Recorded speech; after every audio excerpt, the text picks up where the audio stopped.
formal session. So this afternoon, let's loosen up a bit and not be so formal. Our speaker is really friendly. I would like to present to you the Executive Director for Communication and Multimedia Content Forum, Mr. Muhammad Mustafa Fazil Muhammad Abdan. So he'll introduce himself more, of course, and speak more about media literacy from CMCF's point of view. And we'll do some Q&A after the presentation. Really, I wasn't given a cut-off point. An hour? Let's do less for now. But if you're on a roll, go ahead. Welcome. Good afternoon, ladies and gentlemen. I was actually just here last week talking to some postgrad students. So, whomever that may have attended that session, I apologize if it's a repeat. But the thrust of today's talk is actually more about media literacy. So, like what Dr. Melissa has mentioned, I'll take it more on a perspective of what we see at CMCF, but it does talk about more towards self-regulation. Essentially, from the perspective of CMCF, as a proponent for self-regulation, we feel that media literacy is definitely something that's important. More so, in fact, when living in the world that we do now, there are more risks than rewards if you do not have that kind of media literacy that allows for you to actually utilize either content or whatever that you see through the media arena to your advantage. Further to that, I think when we talk about media literacy, it's much more required for not only just globally, but if we take it on a local context, for our generation at a younger age, and that is actually quite a challenge. Reason being is that more devices are much more affordable, even for data packages that allows for consumption of media is much more affordable, easily accessible, and you've got Wi-Fi as well. And the availability of Wi-Fi is even a marketing tool for you to frequent maybe eateries or whatnot. So in this regard, how is it that we are supposed to handle media or content in this, from our perspective, in terms of making it either work for us or to actually use it safely? Okay. Next. But first and foremost is just to give a very brief background of what the CMCF is all about, and we are the Communications and Multimedia Content Forum of Malaysia, or CMCF. We've been around since 2001, but we are a creation of the Communications and Multimedia Act 1998. Whilst we are a creation of the Act, the CMCF is not a government body, it's not a government agency, it is just a creature that exists under the law and been given regulatory powers. And these regulatory powers nonetheless is actually handled or administered by industry players. And that is why we say that we are an independent body that's committed to maintaining and promoting industry self-regulation. By the same token, when we talk about industry self-regulation within the context of our media practitioners nowadays, it does actually extend to the layperson. The requirements of what media companies are supposed to adhere to is no longer exclusive to them. It must now be used, utilized, and inculcated within the framework of the layperson's own media competence. We do this self-regulatory supervision through the usage of the Malaysian Communications and Multimedia Content Code. The Content Code is a document, hence a codified set of guidelines that actually is agreed upon and registered with the government via the MCMC, or the Malaysian Communications and Multimedia Commission, the main custodian for the Communications and Multimedia Act 1998. Having said that, however, the content code in itself, it is not like any other legal document that you would read, where you find a lot of legal jargon and what have you. This code is essentially simple guidelines and minimum standards to follow. Okay, next. In order for us to actually do what we do in terms of self-regulation and to be independent, the content forum is populated by industry players. Even for myself, I am not a government employee. I am a totally CMCF full-time employee, and it's always been that way. And there are no government officials who sits on our board, or in our case, our council. So for the purposes of our council, or if you look at it from a company's point of view, this is our board of directors. And in terms of this, who are the stakeholders, we have the main players within the communications and multimedia industry, where we have this cross-section of players, mainly made up of advertisers, broadcasters, internet access service providers, content creators and distributors, audio tech service providers, as well as civic groups. So out of these 6 groups, we have 3 reps from each that makes up 18 members of our council. And on top of that, we have a tiebreaker in our chairman, which makes it 19 persons on our board of council members. So these are the players who essentially have clear requirements under the self-regulatory regime and put forth their commitment to do so voluntarily. Being self-regulatory, that in essence speaks volume in terms of their participation. And under this, this slide, you can see the logos that makes up quite a number of our membership in the CMCF. So you not only have companies, you have associations, and you also have universities, and UPM is one of our members as well. All right. So, and in terms of the players, for example, you have stations under Media Prima, for example. You have ATV, TV3, and TV7, and all that. They come in as individual companies because they are operated by such individual companies under the Media Prima Berhad brand. Whereas for Astro, with the hundreds of channels that they have, they come in as a singular company. For other parties as well, for example, like advertisers, which makes up a huge crux of the work that we deal with, you have the associations like the 4As, who are the advertising agencies, and also the Malaysian Advertisers Association, or the 2As as we call them. And some of their members are also direct participants into the CMCF, for example, like Unilever, Nestle, and what have you. And it's fine. This is a very inclusive organization that invites everybody to actually participate in the self-regulatory regime. Thanks. So in essence, the concept of media literacy that we're looking at is, I think this is quite globally accepted and used as well, is that it is the ability to access, analyze, evaluate, and communicate a variety of media messages. And we know that media messages play a role in constructing and influencing reality. Not necessarily just advertising content, but we're looking at all sorts of other content, all sorts of opinions, commentaries, be it through sound, or the spoken word, or what have you.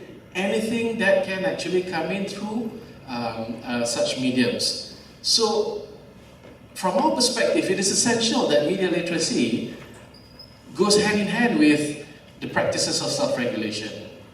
It determines what kind of content that you would want to access, would be able to access, and what then? How would you analyze such content?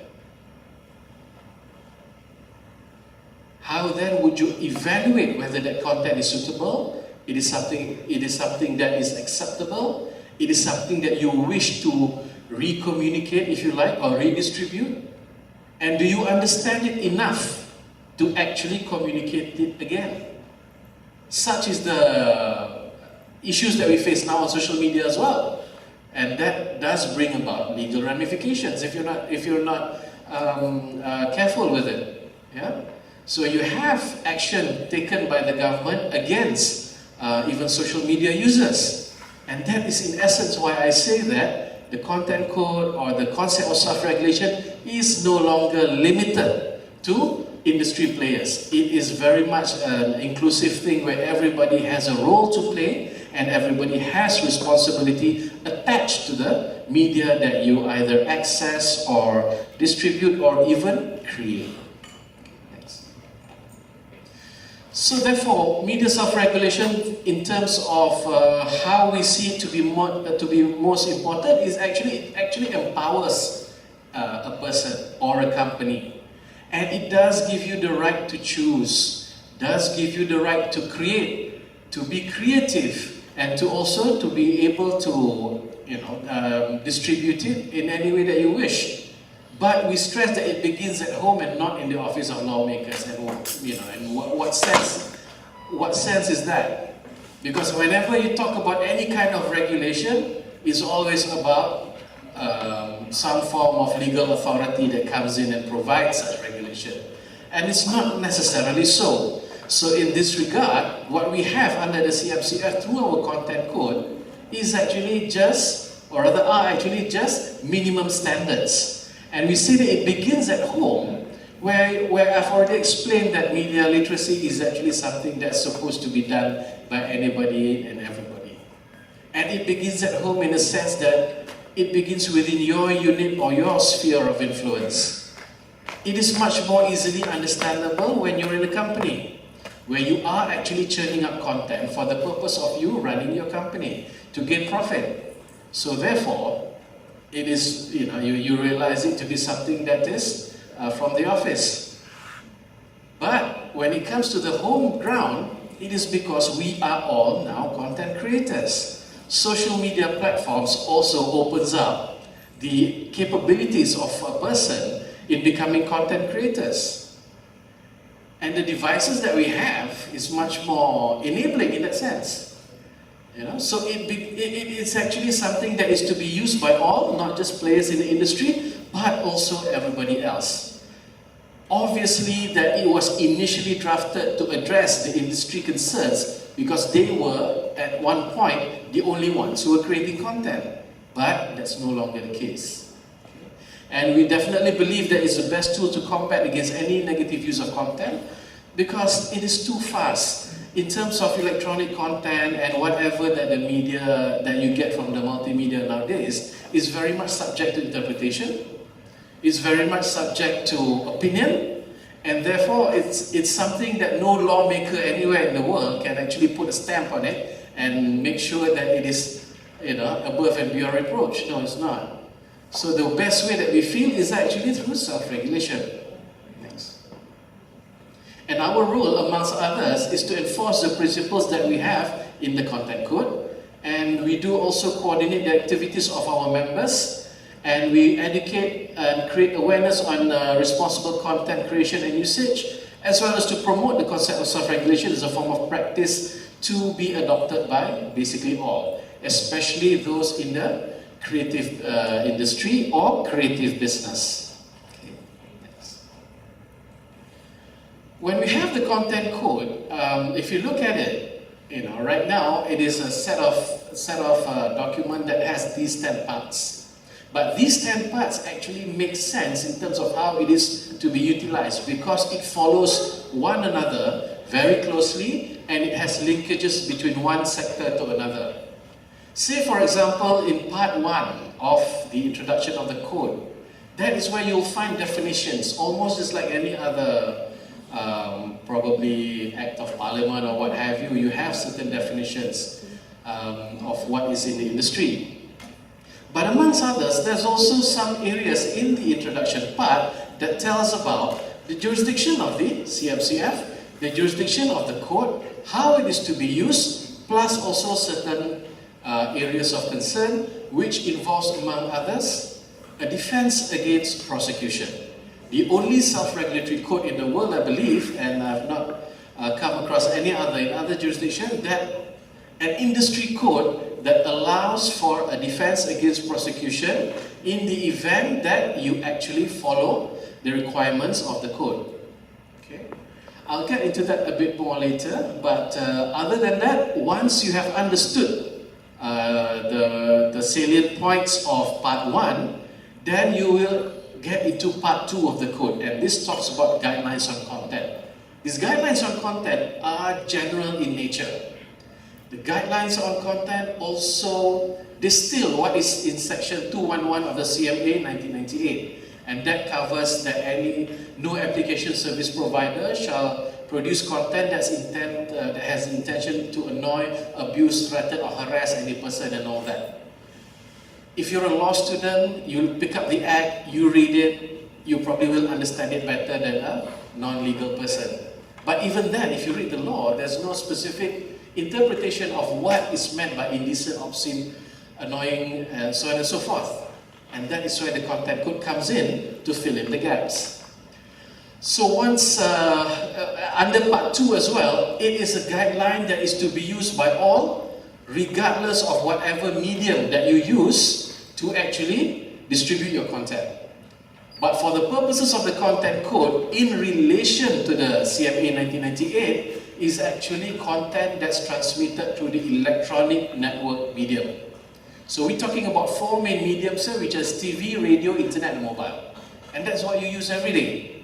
And that's also how you are consuming content nowadays. In this era of convergence, you don't actually need to be in front of a TV set, right? And there are multi-screens right now that you're actually using in order to consume content. Okay? So this is what the Act was initially entrusted to do, to address the era of convergence. So for an industry player, or for whoever nowadays as well, is that once you understand the requirements under parts 1 and 2, and if you are in the advertisement business, then you will also need to understand what is in part 3. And if you are a broadcaster, you will need to understand parts 1, 2, 3, and 4. And if you also do produce content online, then you're looking at 1, 2, 3, 4, and 5. And in mobile, under 6, 7 for specific limited content guidelines. And what does that entail? It's basically viewership or audience for a specific area. So we're talking about in-house TV or in-house radio, as well as digital boards outside. Okay? The CMCF will not deal with any print matter or static boards. But if it's digital, should there be any issues, you can bring the matter to us. Alright? And part 8 of the code talks about our enforcement bit, which is under code administration, whilst parts 9 and 10 talks about our awareness and public education. Right? Okay, next. So I've mentioned just now that basically the code is our basic or rather minimum standards, in which essentially a set of guidelines and procedures for good practice and standards for content dissemination, and compliance with the code is largely voluntary. The only party within this industry right now who is no longer a voluntary participant are actually what they call as a content application service provider, individual class. These are parties who are licensed under the MCMC, and they are mostly the broadcasters. They have a license condition issued by the MCMC that they must also comply with the content code. And this is in addition to other guidelines that is required for them to comply with. And further to that, Section 98.2 of the CMA states that compliance with the code shall serve as a defense against prosecution. So we're looking at a legalistic opportunity here, where if you follow the code, there is an element of protection. If you're already a member of the CMCF, just like those companies which I showed you earlier, that protection is given automatically. But if you are not, and you do follow the code, and if there's any case of prosecution against your content, you can call on this protection, and you must prove that you actually follow the content codes, requirements. So in this regard, like I said, the only self-regulatory document that gives an element of protection where a prosecution might entail against any form of content that you churn out through the electronic network medium. Okay, next. And that basically talks about largely what is in part 1, aside from others that I mentioned. So once you're clear with that, as you move on to part 2, this is where, again, I repeat, regardless of whatever medium or devices that you use, if you are in the content business in that arena, you must know part 2. It talks about the general guidelines on content as a whole. And as I mentioned, that section 211 talks about those requirements, but the content code will define what is meant, albeit on a minimum standard of what is indecent, obscene, false, menacing, or offensive. But what does it mean? How do you apply this? Essentially, if you have a set of content, either you create, or even you access, or you consume, if you're not sure whether the content that you consume is indecent or not, you can look at the definition, and you can test the requirements of the definition against the content that you have. And the level of assessment is simply this: as a reasonable person, guided by this definition, was that content deemed to be indecent by your own interpretation, as of current day?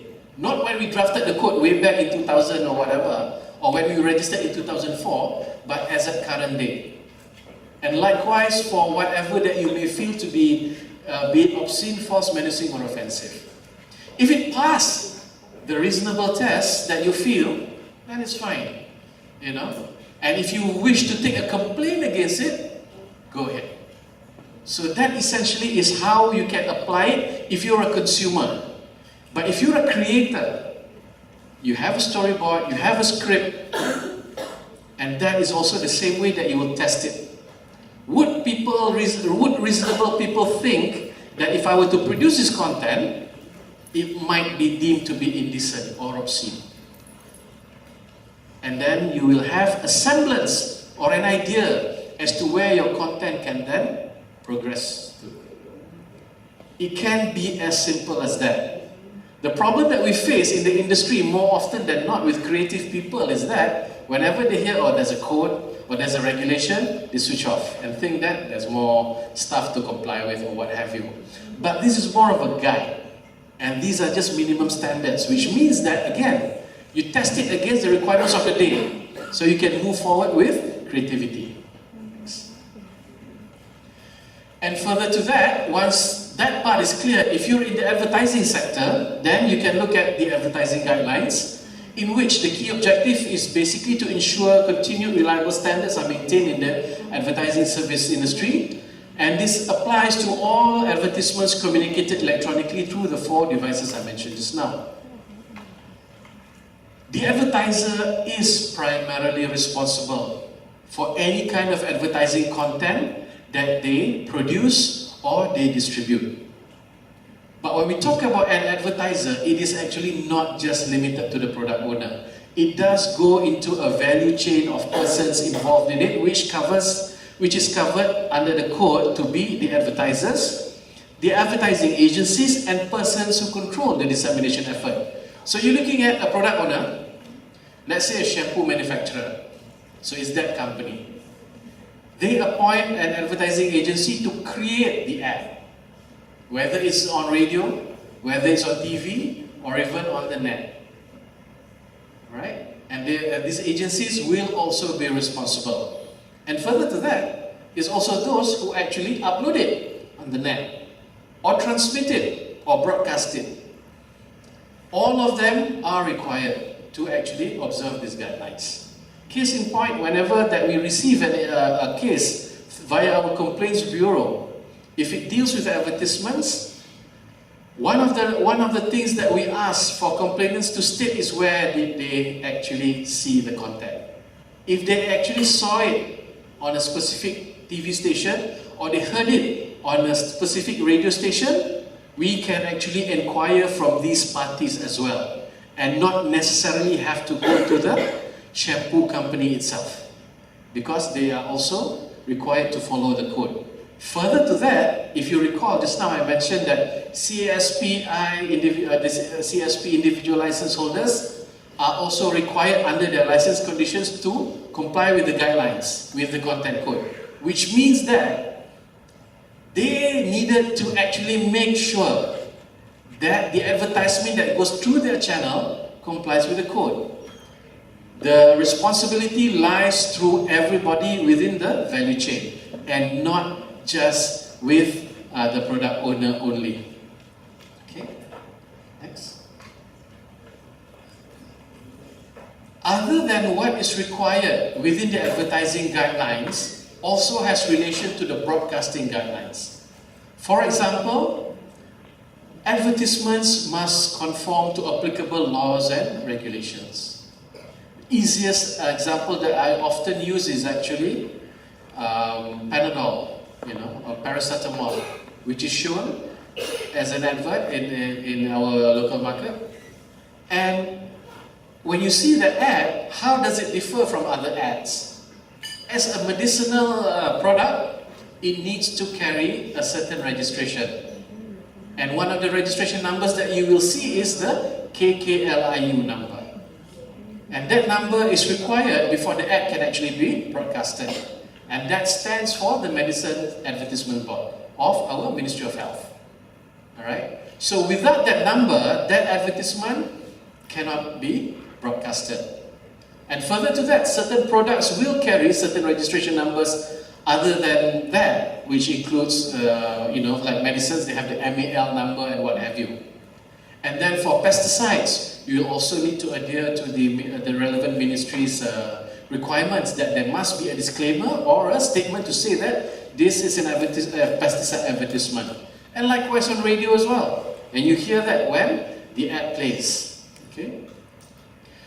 But for the broadcasting guidelines, among others, that they are, aside from the advertising material that they also need to make sure it will conform to laws. And I hasten to add, also, if the product claims to be halal, then the JAKIM certification must also be there. And following that, the broadcasting guidelines also requires that reporting of news or public affairs must be accurate, balanced, and objective. And news content, advertising content cannot mix. It has to be clearly separated in whatever form or manner.